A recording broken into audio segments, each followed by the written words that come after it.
Hello, students. Yesterday we were discussing about the subsurface drainage system. In that subsurface drainage system, we came to a stage of control of capillary rise for capillary cutoff for a clayey subgrade. If the subgrade is clayey, the system of subsurface drains on either side will not be effective in view of very low permeability of the subgrade. In such a case, the subgrade has to be raised with a free draining material or a capillary cutoff has to be applied as shown in figure. So this we have already explained and understood. Now we will move on to the next design of a filter material. The gradation requirements of the filter material are based on three criteria. Gradation requirements of the filter material are based on three criteria. One, permeability of filter. Second, prevention of piping, that is because of high seepage velocity, and prevention of clogging in the drain pipe. These requirements are with respect to one, permeability ratio, that is D15 filter divided by D15 soil to be drained shall be greater than 5. Piping ratio D15 filter upon D85, that is soil to be drained, shall be less than 5. And third criteria, D85 filter upon DP, where DP is diameter of the perforation in the drain pipe, shall be greater than 2 times DP. So you know how to plot the graph after the sieving is done. The particle size in millimeter taken on log scale along x-axis and percent passing 0 to 100% on y-axis. This is on x-axis particle size, percent passing along y-axis. Now you have to draw 85% line, which is shown by dotted, similarly 15% shown by dotted line, and these are the different curves which have been drawn depending upon the test results in the laboratory. Now, how this plot can be read and understood for the design of filter material based on the above three requirements, we will see in the different steps. The size and spacing of the subsurface drainage system depend on the quantity of water to be drained off, the type of soil and type of drain. This is to be kept in mind.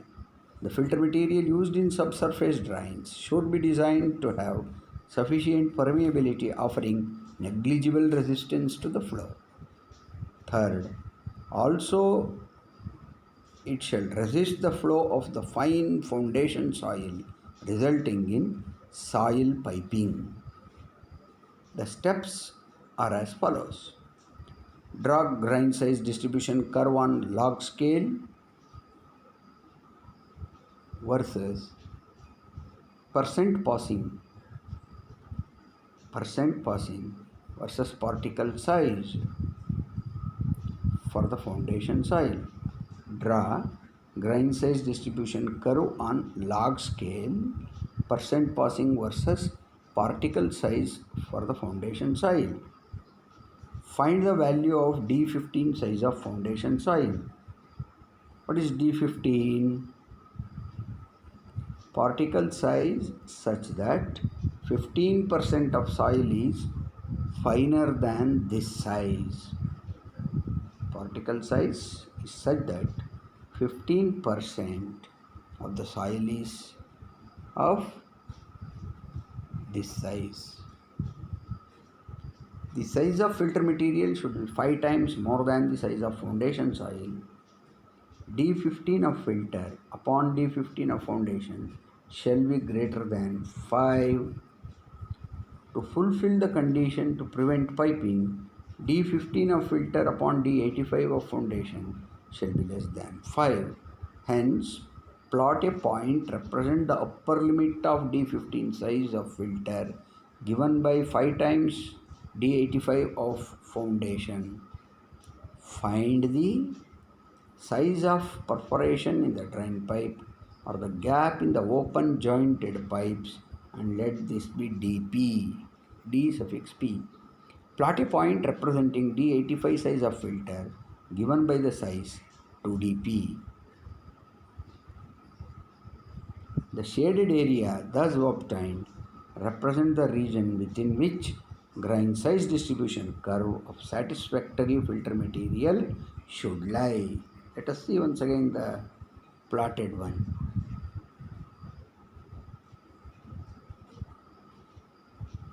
That's all. This is the suggested grading of filter. This is the suggested grading of filter after calculating D15, D85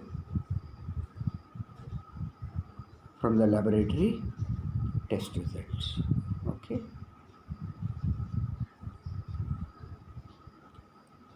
Once again I will repeat. The shaded area thus obtained represents the region within which the grain size distribution curve of satisfactory filter material should lie.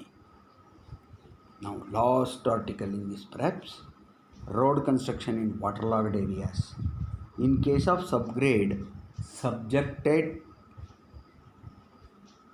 to soil water to soaking, capillary rise, and in extreme conditions, even flooding for prolonged periods is termed as waterlogged areas. Even flooding for prolonged period is termed as waterlogged areas, that is because of the soil subjected to water to soaking condition, capillary rise, and in extreme condition. In such areas, construction and maintenance of road is a problematic one.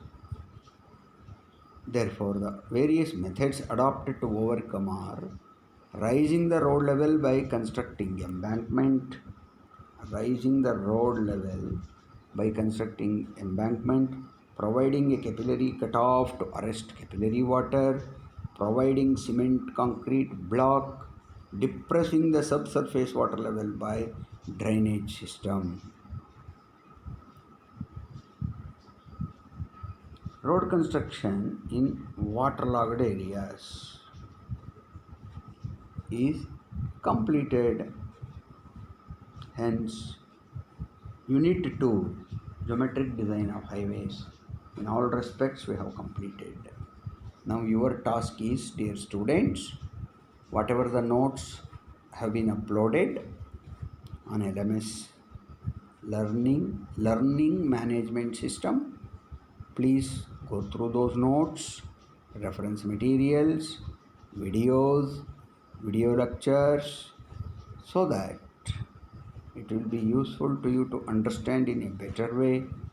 Study well, work hard, and attempt all the assignments. Quiz questions also will be uploaded in due course of time.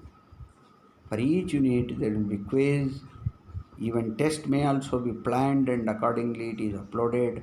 Please attend all sincerely to enhance your knowledge in the subject of transportation engineering as far as Unit 2 is concerned. Okay, we shall continue with third unit from next class on LMS system. Thank you.